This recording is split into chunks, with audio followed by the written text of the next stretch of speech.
In this video, I'm going to talk about how to consciously enter the hypnagogic state, the brief moment right before you fall asleep, and use it to trigger an out-of-body experience. I'll explain the steps you need to take, how to stay awake while your body falls asleep, what to expect during sleep paralysis and the vibrational state, and how to overcome common traps along the way. Whether you are a beginner or just curious about astral projection, this guide will walk you through the full process. First of all, what is the hypnagogic state? The hypnagogic state is the short period right before you fall asleep. For most people, this period is very short and you don't even notice it. But if you want to have a self-induced out-of-body experience, you have to pay a lot of attention to it. When you pay attention to it, it's going to seem longer as usual, and hearing strange sounds and body twitches can happen. In this video, I'm going to teach you how to consciously get into the hypnagogic state and stay awake during it, because that's the way you'll be able to astral project. I'll use this whiteboard to assist me in this process. The classic way to astral project goes through specific stages. You won't go through all the stages, for example, if you astral project from a lucid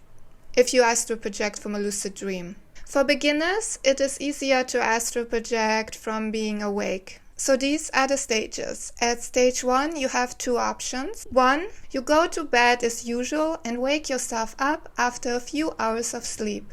This is also called the wake back to bed technique. The second option is that you try it in the afternoon if you're able to take naps. But the one thing these two have in common is that you have to be consciously aware during the hypnagogic state.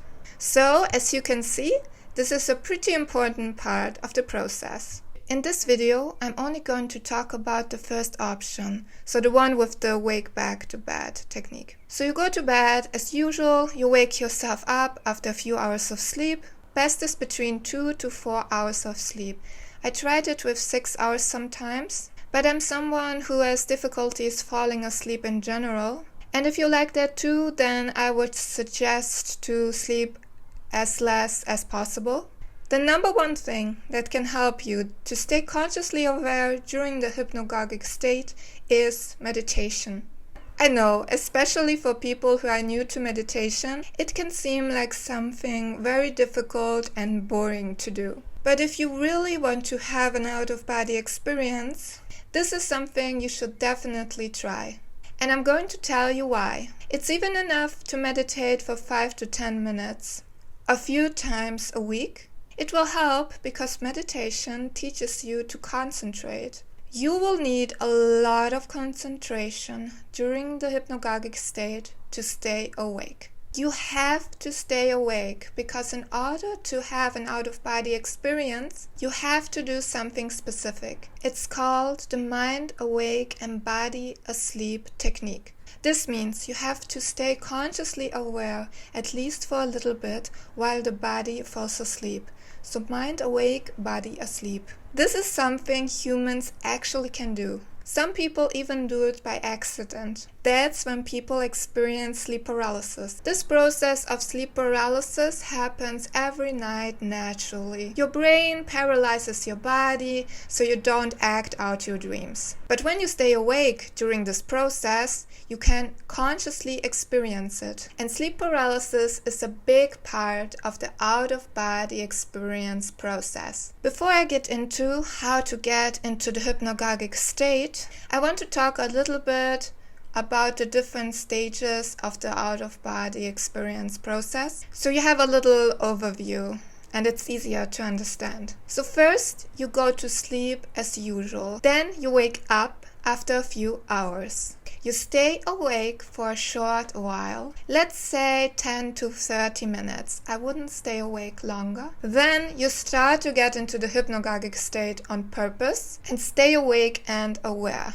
After that, you get into sleep paralysis. You just have to stay calm at that point. Don't panic. It is a very uncomfortable thing to experience, but it will only last for a few seconds. After that, you enter the vibrational state, where your whole body will feel like it's vibrating. Then, once that's over, you'll be able to exit the body. The two last stages, sleep paralysis and the vibrational state, are actually the easiest part of the whole experience. When you are in these states already, especially when you're in the vibrational state already, then you're very close to having an out-of-body experience. That's our goal. Getting past the hypnagogic state is the most difficult part, especially in the beginning.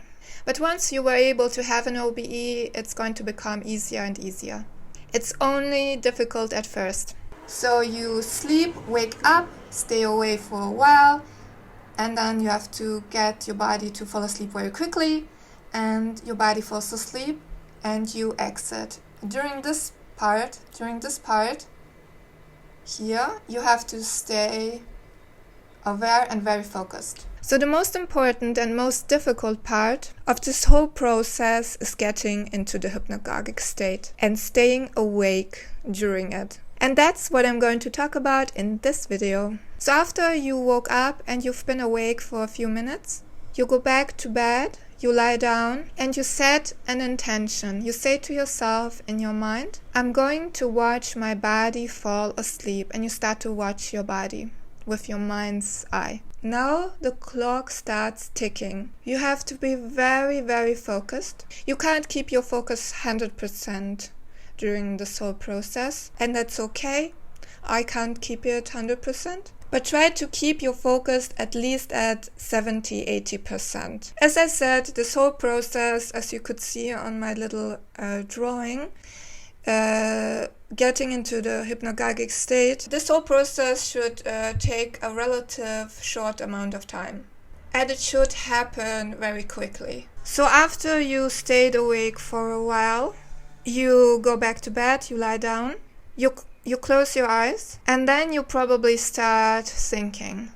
You probably start to think about your dreams, the dreams you had before this point. This is the first trap. Because you only slept for a few hours, your dreams are still fresh in your mind. And they are very vivid and interesting, and you want to start thinking about them. But if you start thinking too long, you're going to fall asleep. So if this happens, I recommend getting it out of the way quickly. Think about the dream briefly in the first few minutes, and then return your focus to the process of entering the hypnagogic state. So now you need to make your body fall asleep quickly. The way you do it is by using a mantra. The mantra is just a word, a phrase, a sound, or a part of the word, a word that you start to repeat over and over again that reminds you of a certain meaning. In this case, the mantra is going to remind you of sleep. It helps you remember what it's like to be sleepy, what it feels like right before you fall asleep usually.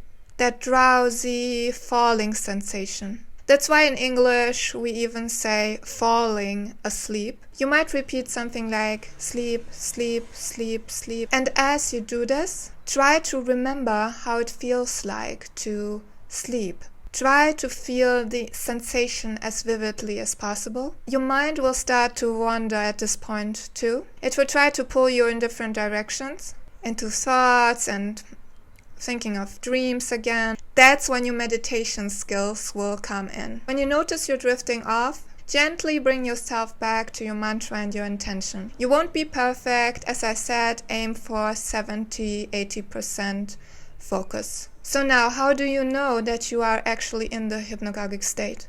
When you're in it, the blackness behind your eyes won't look completely black anymore.